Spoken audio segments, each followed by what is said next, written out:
Yes 10th class. अभी हम थोड़ा सा डिफरेंस है जो आप हम क्लियर करेंगे कि 9th में आपने पढ़ा था कि दो ट्रायंगल्स कब कॉन्ग्रेंट होती हैं। तो दो ट्रायंगल्स कॉन्ग्रेंट होती हैं अगर वहाँ पर भी दो कंडीशंस हमारी फुलफिल होती हैं।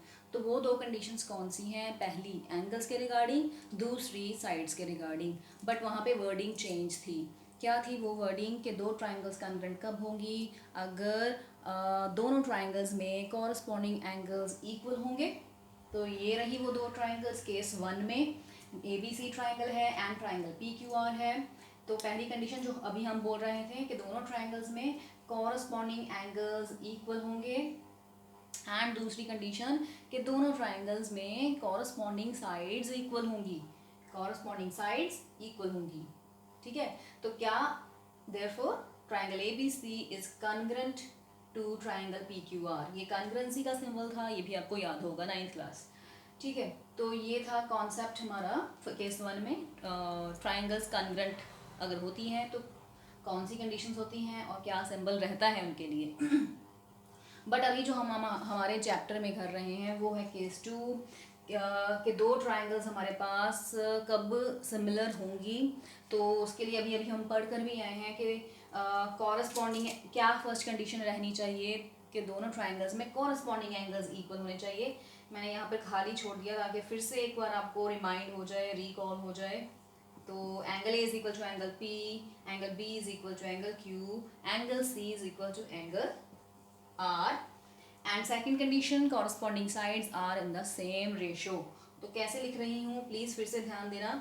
पहले न्यूमिरेटर में एक ट्राइंगल, फर्स्ट ट्राइंगल की साइड्स रख दी, AB is equal to BC is equal to CA upon नीचे दूसरी ट्राइंगल की कॉरस्पॉन्डिंग साइड्स PQ QR।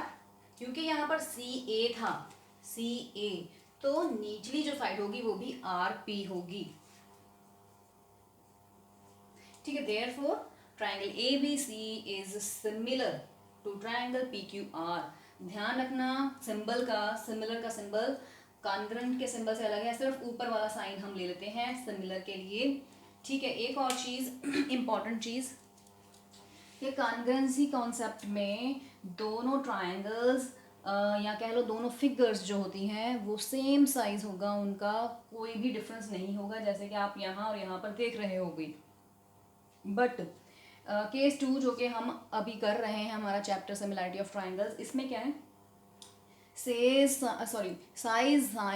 जो है वो सेम ज़रूरी नहीं है, साइज सेम ज़रूरी नहीं है। तो आप देख सकते हो यहाँ पर एक ट्रायंगल छोटी है, एक बड़ी है। तो यहाँ पर जो है ट्रायंगल्स सेम साइज़ वाली भी आ सकती हैं, ट्रायंगल्स जो है डिफरेंट साइज़ वाली भी आ सकती हैं। ज़रूरी नहीं कि ट्रायंगल्स का साइज़ सिमिलैरिटी वाले केस में सेम रहे।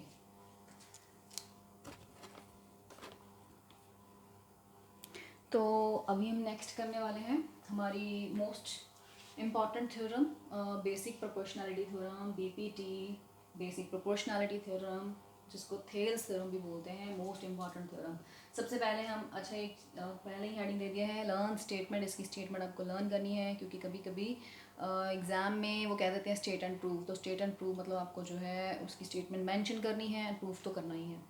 तो सबसे पहले इसकी फिगर पर ध्यान देते हैं, फिगर को पहले अच्छे से माइंड में रखते हैं कि कैसे करना है और क्या करना है।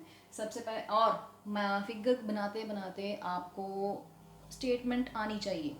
ये सारी फिगर किस चीज़ के ऊपर बेस्ड है? उसकी स्टेटमेंट के ऊपर बेस्ड है।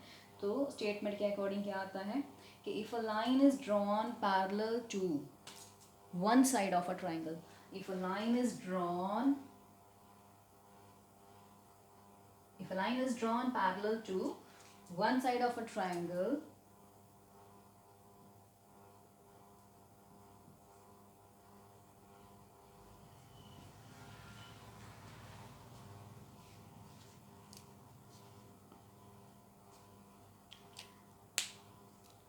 तो क्या था, if a line is drawn parallel to one side of a triangle to intersect other two sides, to intersect other two sides in distinct points, then the other two sides are divided in the same ratio.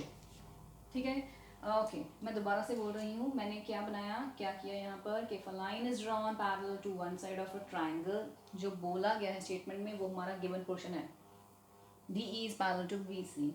ठीक है, आगे क्या था, on two different points to intersect the other two sides. Then क्या होता है, वो कह रहे हैं कि other two sides are divided in the same ratio.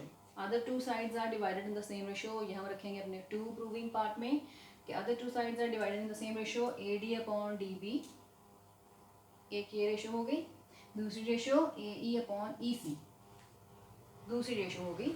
और क्या कहा गया था कि other two sides are divided in the same ratio. Same मतलब इक्वल. ये हमें प्रूव करना है. तो नेक्स्ट है हमारा कंस्ट्रक्शन पार्ट. इसमें थोड़ी सी कंस्ट्रक्शन आपको अपनी तरफ से करनी होगी. कंस्ट्रक्शन क्या है कि ये जो आपको क्वाड्रिलेटरल नज़र आ रही है, इनके 4 पॉइंट्स हैं. कॉर्नर पॉइंट्स को मीट करना है. Meet DC and EB.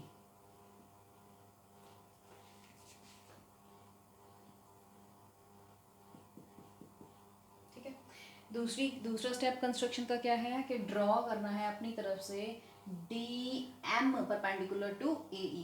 DM perpendicular to AE and EN